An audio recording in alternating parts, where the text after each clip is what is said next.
السلام علیکم ورحمۃ اللہ وبرکاتہ۔ اسٹوڈنٹس، کیا حال ہے آپ کا؟ کیسے ہیں جی اسٹوڈنٹس؟ آج ہم اپنی کتاب کی نظم پڑھیں گے، کیے جاؤ کوشش میرے دوستو۔ یہ آپ کو اسکرین پہ نظر آ رہا ہے، کیے جاؤ کوشش میرے دوستو۔ تو اسٹوڈنٹس، آپ کو پتہ ہے کہ مسلسل محنت کرنے سے ہی کامیابی حاصل ہوتی ہے۔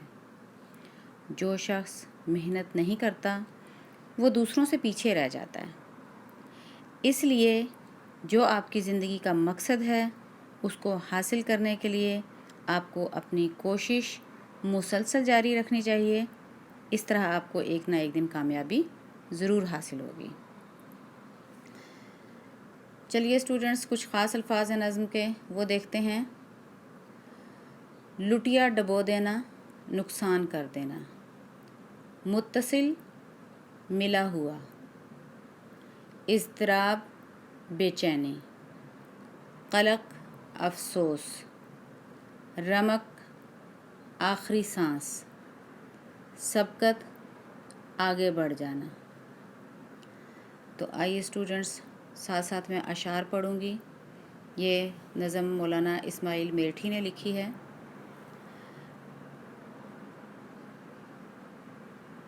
دکان بند کر کے رہا بیٹھ جو، تو دی اس نے بالکل ہی لٹیا ڈبو۔ نہ بھاگو کبھی چھوڑ کر کام کو، توقع تو ہے خیر جو ہو سو ہو، کیے جاؤ کوشش میرے دوستو۔ یہ نظم مخمس ہے، ٹھیک ہے، 5 مصروں کے اوپر مشتمل ہے، اسے مخمس کہتے ہیں۔ تو اسٹوڈنٹس، اس پہلے بند میں شاعر کیا ہمیں سبق دے رہے ہیں؟ بتا رہے ہیں کہ اگر ایک دکاندار اپنی دکان بند کر کے بیٹھ جائے، اپنے گھر میں ہی رہے، تو وہ اپنا ہی نقصان کرتا ہے، اسے کچھ بھی حاصل نہیں ہوتا۔ حتیٰ کہ وہ گھر بیٹھ کے اپنی جو جمع پونجی اس کی ہوتی ہے، جو اس نے سیونگ کی ہوئی ہوتی ہے، وہ اس کو بھی گنوا بیٹھتا ہے۔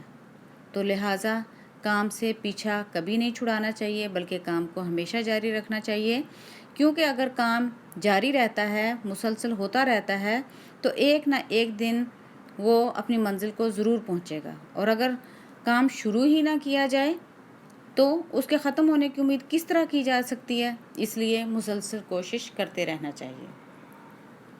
جو پتھر پہ پانی پڑے متصل، تو بے شبہ گھس جائے پتھر کی سل۔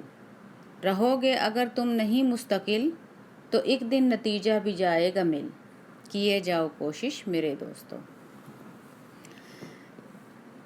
بے شبہ کا مطلب ہے بغیر شک کے، مستقل ہمیشہ رہنے والا۔ تو اسٹوڈنٹس، شاعر اس میں یہ کہتا ہے کہ یہ ایک عام تجربے کی بات ہے کہ اگر کسی پتھر کے ٹکڑے کے اوپر لگاتار پانی گرتا رہتا ہے نا، تو ایک دن ایسا آتا ہے کہ پتھر کا وہ جو ٹھوس سخت ٹکڑا ہوتا ہے نا، اس میں بھی وہ بھی گھس جاتا ہے اور اس میں بھی سوراخ ہو جاتا ہے۔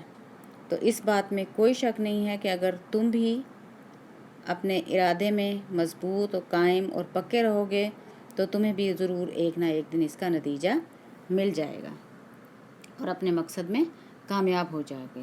تو شاعر کہتے ہیں کہ اسی لیے میرے پیارے دوستو، مجھے تم سے یہی کہنا ہے کہ تم لگاتار کوشش کرتے رہو۔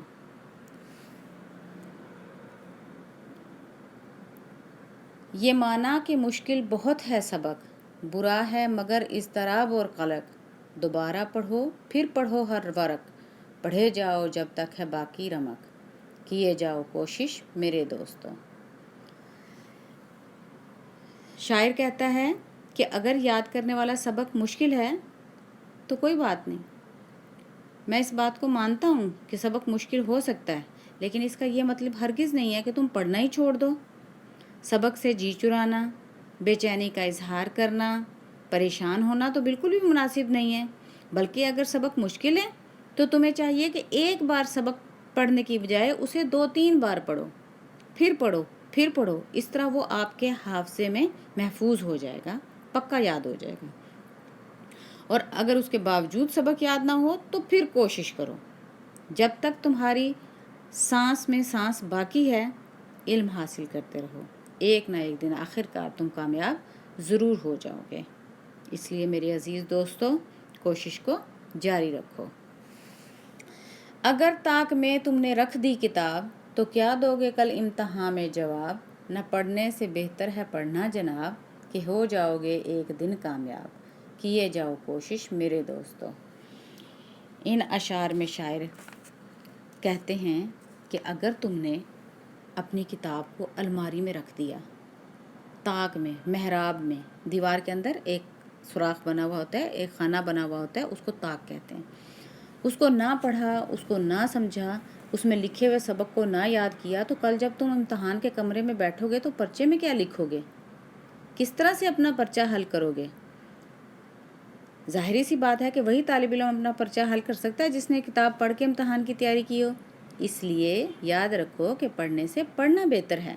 اگر تم پڑھو گے، خوب محنت کرو گے، اپنا سبق وقت پر یاد کرو گے، تو ضرور ایک دن کامیاب ہو جاؤ گے۔ اور اگر تم دل لگا کر نہیں پڑھو گے اور محنت نہیں کرو گے تو پھر تم کامیاب نہیں ہو سکتے۔ اس لیے میرے دوستو، میری نصیحت کو یاد رکھو اور لگاتار کوشش کرتے رہو۔ جو بازی میں سبقت نہ لے جاؤ تم، خبردار ہرگز نہ گھبراؤ تم، نہ ٹھٹکو نہ جھجکو نہ پچھتاؤ تم، ذرا صبر کو کام فرماؤ تم، کیے جاؤ کوشش میرے دوستو۔ سبقت کا مطلب ہے آگے بڑھ جانا۔ ٹھٹکنا جو ہوتا ہے وہ خوف سے رکنے کو کہتے ہیں، اور جھجکنا جو ہوتا ہے وہ شرم سے رکنے کو کہتے ہیں۔ پچھتاؤ یعنی افسوس کرو۔ ان اشعار میں شاعر کہتے ہیں کہ اگر تم کسی کھیل میں آگے نہیں بڑھ سکتے اور نہیں جیت سکتے تو ہوشیار رہو، تمہیں اس بات سے بالکل بھی نہیں گھبرانا چاہیے اور اس ناکامی سے بددل اور مایوس نہیں ہونا چاہیے۔ آپ ہمیشہ یاد رکھیں کہ ناکامی کامیابی کا پہلا زینہ ہے۔ تم چلتے چلتے خوف سے رک نہ جانا اور حیران بھی مت ہونا اور پچھتانا بھی نہیں کسی بات پہ، کسی گزری ہوئی بات پہ افسوس بھی نہیں کرنا، بلکہ ہمت اور محنت سے کام لینا ہے۔ اگر تم ایسا کرو گے تو کامیابی ضرور تمہارے قدم چومے گی اور تم ضرور اپنے مقصد میں کامیاب ہو جاؤ گے۔ اس لیے میرے دوستو، میری یہ نصیحت یاد رکھو، لگاتار کوشش کرتے رہو، انشاءاللہ تم زندگی میں ہمیشہ کامیاب رہو گے۔ تو اسٹوڈنٹس، مجھے امید ہے کہ آپ کو بہت اچھا